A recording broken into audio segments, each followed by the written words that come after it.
Jadi cerita yang mau gue ceritain itu dialamin sama sahabatnya nyokap gue. Tapi di sini kita samarin aja namanya jadi Tante Rani ya. Oke. Jadi sahabat nyokap gue, Tante Rani itu dulu sempat pacaran sama cowok namanya Benny. Lama, ya kurang lebih 8 tahun 9 tahunan gitu. Oke. Nah, mereka tuh di saat pacaran juga emang udah dikenal sama teman-teman sekitarnya Tante Rani. Emang pacarnya tuh yang ngatur dan obses gitulah sama Tante Rani. Sampai akhirnya Tante Rani tuh gak nyaman dengan perlakuan si cowoknya ini, Benny. Akhirnya Tante Rani mutusin lah Benny ini. Dan di saat diputusin pun Benny ini tuh gak terima gitu. Nah, setelah Tante Rani putus sama Benny ini, gak lama kemudian Tante Rani punya cowok baru lagi. Hubungan Tante Rani ini sama cowok barunya tuh berjalan dengan amat-amat sangat baik.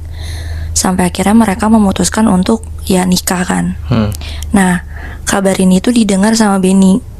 Singkat cerita, pokoknya setelah mereka putus tuh si Benny ini tuh sering banget yang namanya nelponin teman-temannya Tante Rani, orang tuanya, keluarganya, bahkan sempat beberapa kali pun datang ke rumahnya Tante Rani.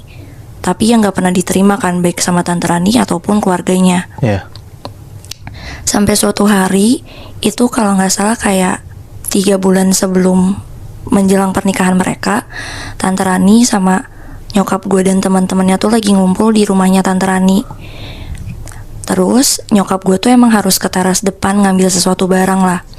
Pas nyokap gue mau balik lagi masuk ke rumahnya Tante Rani, tiba-tiba ada yang manggil nyokap gue. Nama nyokap gue kan Windy kan. Dipanggil sama Benny, Win. Akhirnya nyokap gue ya keluar pagar dong. Terus nyokap gue nanya, kenapa Ben, lu ngapain kesini? Terus habis itu Benny nanya, di dalam ada Rani kan? Terus kata nyokap gue, ada. Emang kenapa? Boleh tolong panggilin gak? Terus akhirnya ya udah, nyokap gue ke dalam manggil Tante Rani. Akhirnya Tante Rani keluar lah untuk ketemuin si Benny. Di sini Tante Rani ketemu sama Benny dan Tante Rani langsung nembak pertanyaan, lu ngapain lagi sih kesini? Kan hubungan kita udah selesai lama. Dan lu juga tahu gue udah mau nikah. Buat apa lagi sih kesini? Nah, di situ Benny ngomong, iya gue tahu kok Ran. Ini gue ketemu sama lu, gue pengen ngasih kado terakhir aja. Ya buat kenang-kenangan lah.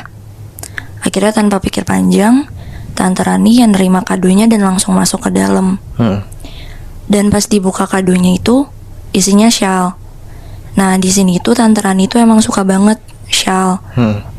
Nah di sini tuh shawlnya tuh emang spesifik yang kayak Tante Rani sukain gitu loh, dari bahannya dan bahkan warnanya.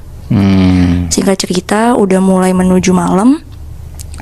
Temen-temennya dan nyokap gue kan udah balik.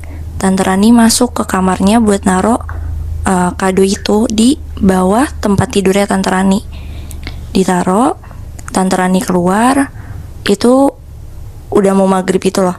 Tante Rani akhirnya siap-siap sholat sama keluarganya. Setelah sholat, Tante Rani emang sama adiknya itu ke kamar Tante Rani untuk beresin kamarnya. Pas Tante Rani sama adiknya ngebuka pintu kamarnya tuh, mereka ngeliat di lampu kamarnya tuh kayak ada serangga yang ngitarin lampunya. Awalnya mereka nyangkanya tuh laron. Tapi lama-kelamaan mereka perhatiin itu, ternyata tuh ini lalat ijo yang kayak di tong sampah gitu loh.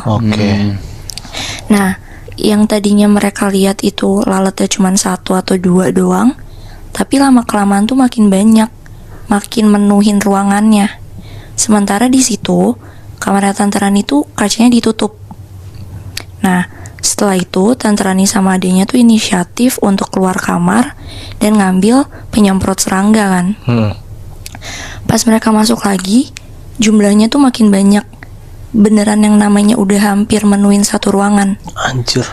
Di situ Tante Rani langsung teriak, ngejerit. Akhirnya papanya Tante Rani nyamperin Tante Rani ke kamar. Terus nanya kayak, kenapa Ran? Ya papanya juga ngeliat. Akhirnya kayak, ya udah coba kamu keluar aja, coba papa yang urusin dan lain-lain. Di situ masih belum ada pikiran aneh-aneh. Akhirnya papanya nyoba untuk ngebuka jendela